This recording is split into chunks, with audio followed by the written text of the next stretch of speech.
This is InsideInvestmentBanking.com, the place where you can find every secret you need to break into banking. How long do analysts really spend reading your resume in CL? 5 or 10 minutes? We are, after all, talking about your entire life on paper and your magical story in letter form. It took you years of study, a lifetime of work, and a hell of a lot of sweat to chalk up that track record. And damn, are you proud of it. No wonder we re-edit our resume 67 times before submission. How much attention does your investment banking resume actually get? 15 seconds. Max 30 if you're lucky. Are we serious? Extremely. Do we think it's right? Most certainly. Think about the bondage-filled day of a young banker who's been tasked with sifting through some resumes. After a 12-hour slog through an assortment of random shit, the young 20-something analyst sits down to a dinner of cold chicken teriyaki whilst scrolling through some emails requesting one more thing. It's going to be a late one. Come 11 p.m., he or she has finally finished the will only take a minute tasks their associate requested, and now they have a couple of pounds of resumes to sort through, say 200. How long would you spend on each resume if you planned a midnight departure? You're sleep deprived, slightly bitter, and who cares whether some kid from Wyoming plays club tennis in his spare time? In other words, when bankers finally do get around to screening your resume, they're usually exhausted and not in the mood to read your resume in much detail. Your audience is just like you around exam time, hunched over their desk, caffeinated to the wall, and fatigued as hell. So take our insider advice and write your resume with your 3 a.m. night before the exam, Red Bull crashing self in mind. P.S. As for your cover letter for investment banking, you would be lucky if the analyst physically picked it up. If they do, maybe one paragraph might enjoy a skim read.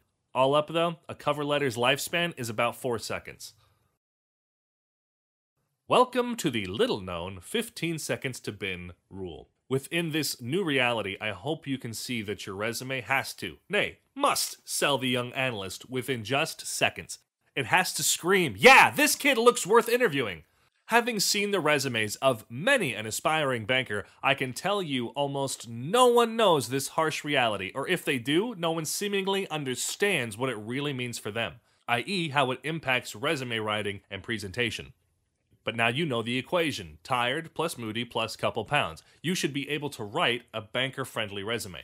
All it takes to make a banker smile at 2:13 a.m. and greenlight you an interview is to craft a resume that is readable within seconds. And this comes down to you abiding by our investment banking resume format guidelines. More on this later. Why the 15 seconds to bin rule is actually great for you and how to beat it.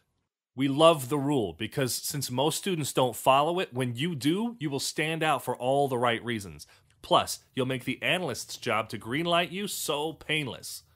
What should you do in order to pass the test? In order to sell an analyst in just 15 seconds, your resume has to be an 80-20 version of your original 6-page life story.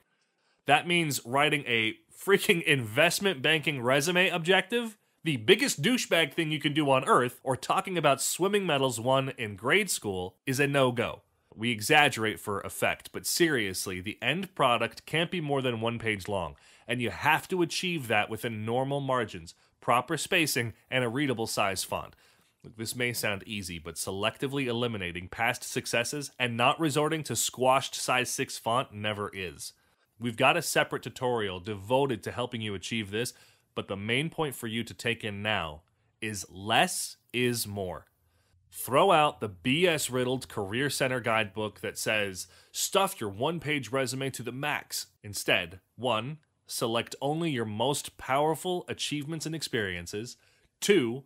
Write about them in a succinct, results-centric way. And 3. Harness the power of white space, beautiful typography, and smart formatting. Think Apple style, not Microsoft. What are the 2 major exceptions to the 15-second to bin rule? The first exception is, thanks to the class system in the banking candidate world, experienced v. virgin. It's 2-tiered with the experienced at the top and the virgins at the bottom. To be considered experienced, any investment banking internship will do, from bulge bracket to 10-man boutique. P.S. By investment banking, we mean summers spent in M&A or capital markets, etc. I mean, S&T research will suffice, but expect to show up at the bottom of the experienced pile if that's where you spent your summer. Meanwhile, back office internships barely count. Sorry, guys. Other high-quality finance experiences count too. For example, a hedge fund internship. Whilst five-star names like McKinsey, Microsoft, News Corp, provided you weren't phone tapping it up, they work too, i.e. management consulting and F500 corporate. If you possess this experience, you are pre-approved. That means your resume, especially those of you with an investment banking intern resume, will get preferential treatment. Think top of the pile and 20 extra seconds of consideration.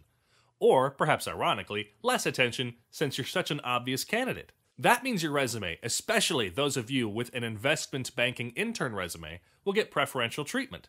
The second exception to the 15 seconds to bin rule is thanks to nepotism, ass-kissing, and cold hard cash, aka the resume pass. This involves emailing your resume to an interested banker outside of the normal recruiting process. You could be asked for it at a networking event by a Credit Suisse associate, for example me, or your daddy, who's on one of MD Larry Larrison's boards, could slip it into Larry's bag at the next meeting of Gigantic Fucking Conglomerate Incorporated. For example, my friend. The power of a resume pass is that the banker who asked for it will take sufficient time to review it. I mean, they will actually take 40 seconds to read it from top to bottom. And if the banker likes it, they will pass it on to the bankers in charge of recruiting, along with a note, like this kid. Can you spell guaranteed interview, you nepotistic rich kid? I need to pause us for a second here to talk about networking and resumes. Your chance of getting an interview from a warm resume submission like this is literally 1,000% greater than submitting it into the cold, unforgiving vacuum that is official recruiting. So please make sure you master networking in banking, a topic we'll talk extensively about in a later tutorial. This has been another InsideInvestmentBanking.com presentation.